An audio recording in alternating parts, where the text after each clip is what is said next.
Hi user, welcome to my channel. From the last couple of lecture, we are covering the importance of inheritance, the different types of inheritance. हमने inheritance के different types को देख लिया था।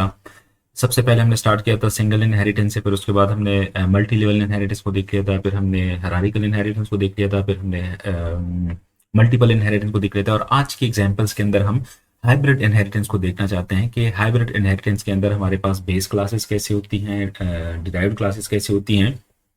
तो ये अगर आप लोग देख लें तो बेसिकली हाइब्रिड इनहेरिटेंस, अगर मैं सबसे पहले इसका एक डायग्राम दिखा दूं तो ये आप लोग देख लें कि इसमें क्लास ए इससे क्लास बी डिराइव्ड है, और फिर क्लास बी और C as a base class behave कर रहे हैं क्लास डी के लिए।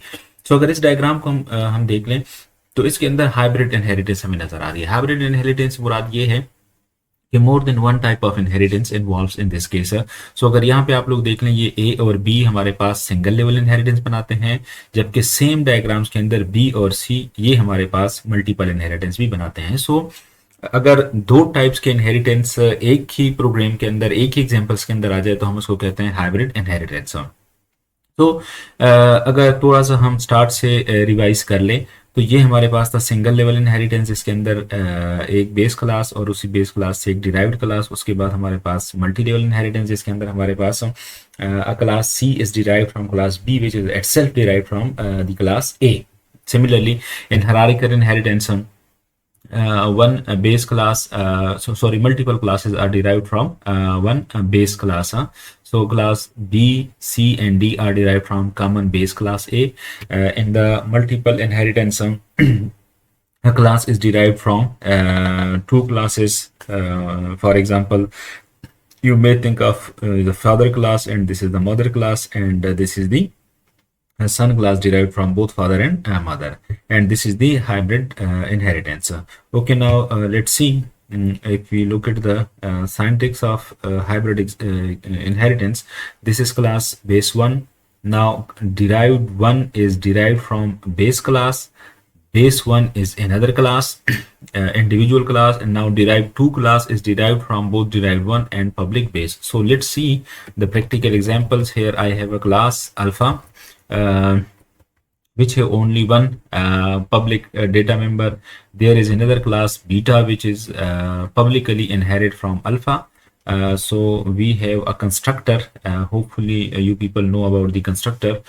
ये हमारे पास एक कंस्ट्रक्टर, एक डेटा मेंबर है y, और उस कंस्ट्रक्टर के अंदर हम सिंपली y को क्या कर रहे हैं, 4 की वैल्यू इनिशियलाइज कर रहे हैं। As we know that constructor is used for initialisation purpose.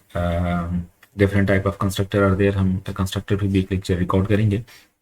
Okay, now यहाँ पे हमारे पास एक और क्लास है, क्लास डिराइव्ड 1, जिसको बीटा से और गामा से हमने क्या किया है, डिराइव्ड किया हुआ है।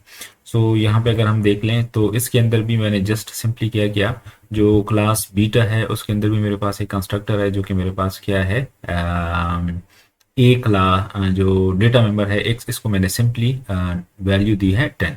सिमिलरली मेरे पास क्लास गामा है, और क्लास गामा के अंदर भी मैंने क्या किया है, जस्ट मैंने वाई की वेरिएबल्स को डिक्लेयर किया हुआ है। So now the class derived class, इसके अंदर मेरे पास जस्ट एक फंक्शन है गेट सम, जो कि मुझे क्या कर रहा है, जो x और y मेरे पास, x और y मेरे पास कहाँ पे डिफाइंड थे, बेसिकली मेरे पास गामा और बीटा क्लास के अंदर डिफाइंड थे, डिक्लेयर थे, सॉरी। तो वो मैं सिंपली यहाँ पे क्या कर रहा हूँ, सम इसको डिक्लेयर कर रहा हूँ। सो मेन फंक्शंस के अंदर हम सिंपली क्या कर रहे हैं, मैं ऑब्जेक्ट 1, सॉरी, सबसे पहले हमने ऑब्जेक्ट क्रिएट करना है, डिराइव्ड 1 क्लास का मैंने ऑब्जेक्ट क्रिएट किया, और फिर उसी ऑब्जेक्ट के थ्रू मैं क्या कर रहा हूँ, सम फंक्शंस को मैं सिंपली कॉल कर रहा हूँ। तो ये हमारे पास सिंपली एग्जांपल थी एक हाइब्रिड इनहेरिटेंस की। हाइब्रिड इनहेरिटेंस बेसिकली बजाते खुद कुछ नहीं है, बल्कि अगर दो टाइप्स या देख लें, आउटपुट हमारे पास आ रही है, the some is 14। So hybrid inheritance बजाते खुद हमारे पास कुछ नहीं है। इसमें बेसिकली क्या होता है कि अगर इनहेरिटेंस के दो टाइप्स हम कंबाइन कर लेते हैं तो वो हमारे पास हाइब्रिड इनहेरिटेंस बन जाती है। जिस तरह के इस एग्जांपल्स के अंदर देख लें तो अगर ये फर्स्ट दो क्लासेस आप लोग देख लें, क्लास अल्फा और क्लास बीटा, तो ये आपके पास सिंगल इनहेरिटेंस बन जाता है। सिमिलरली अगर आप लोग ये देख लें क्लास डिराइव्ड वन, ये आपके पास बीटा और गामा से क्या है इनहेरिट हो चुका है, तो ये आपके पास मल्टीपल इनहेरिटेंस की एग्जांपल है। सो सिंगल और मल्टीपल इनहेरिटेंस कंबाइंड होके हमारे पास हाइब्रिड इनहेरिटेंस की एग्जांपल बन जाती है।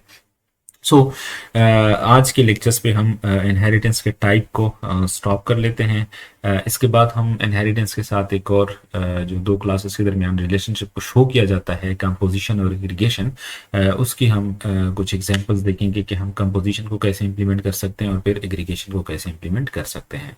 So thank you very much.